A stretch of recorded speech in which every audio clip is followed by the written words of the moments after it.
Tu es tellement bien. Oh, bonsoir Internet et bienvenue dans le film. Ma chronique cinéma garantie sans spoil et sans gluten. Tu refais des vidéos, t'es sûr? Non, parce que j'étais là la dernière fois, c'était pas ouf, hein. C'est mon coloc, c'est rien. Générique.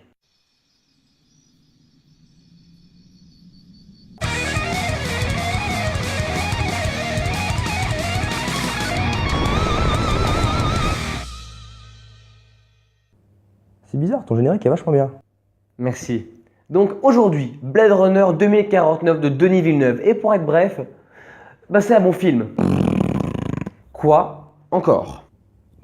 Non mais s'il te plaît, c'est de la merde. Ryan Gosling par exemple, il joue autant qu'Agrippin.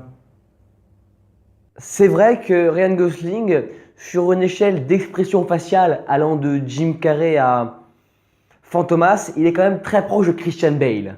Hein, mais il n'empêche qu'il joue très très bien son rôle de répliquant. Un réplique quoi? Un répliquant.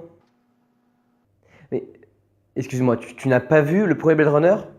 Sorti en 1982 et réalisé par Ridley Scott? Bah non. Évidemment. Mais, t'as pas lu le texte au début du film? Alors en fait j'étais parti pisser. Ok, alors Blade Runner, le premier, se passe dans le futur, en 2019. Waouh, le futur. Le film met en place une dystopie dans laquelle les progrès technologiques sont tels qu'ils ont permis de créer des robots semblables aux humains en tout point. Bah putain, j'ai hâte d'y être en 2019. Et du coup, les humains se servent des réplicants, hein, donc des robots, comme esclaves. Ok, mais le rapport avec Gosling, parce que là je vois que t'es en train d'essayer de m'embrouiller un peu. Eh ben, en fait, le rapport avec Gosling, il est assez simple parce que Ryan Gosling joue un réplicant. Il joue un robot. Voilà. Et donc c'est normal s'il n'est pas très expressif. Hein? T'as pas suivi l'histoire? Non mais quelle histoire! Ce film est vide! Vide, il y a plus de rebondissements dans Joséphine Ange Gardien. Alors oui, mais pourquoi toujours Joséphine Ange Gardien? Non mais parce que c'est de la merde, tout le monde le sait ça. Ok, j'avoue, c'est de la merde. Mais non, Blade Runner n'est pas vide, au contraire. Il parle de plein de choses. En plus de reprendre l'une...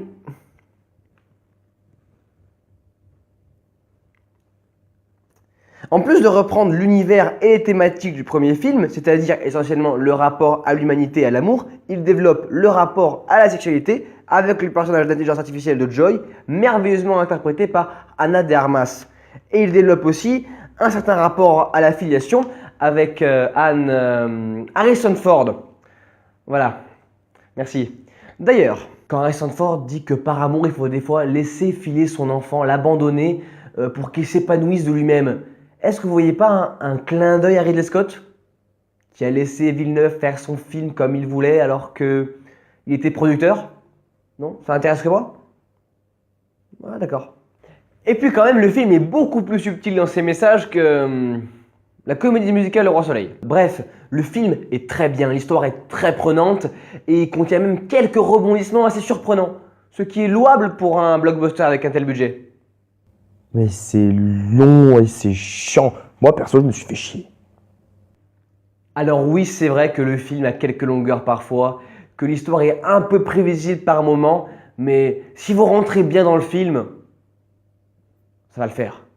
Et puis bordel, ce film est beau, chaque image est une peinture, les décors sont fabuleux, la lumière est incroyable. Roger Dawkins va enfin avoir son Oscar, putain! Allez, première chronique, première prédiction bidon. Bref, si vous êtes fan du premier Blade Runner ou de Denis Villeneuve, ou si vous avez aimé Premier Contact, c'était tellement bien, putain! Eh bien, allez voir ce film. Allez-y. Par contre, si vous aimez Fast and Furious ou Ghost in the Shell, je peux plus rien pour vous. Tu vas t'embrouiller avec tellement de monde. C'était Film, la seule chronique, sans spoil et sans respect. La bise.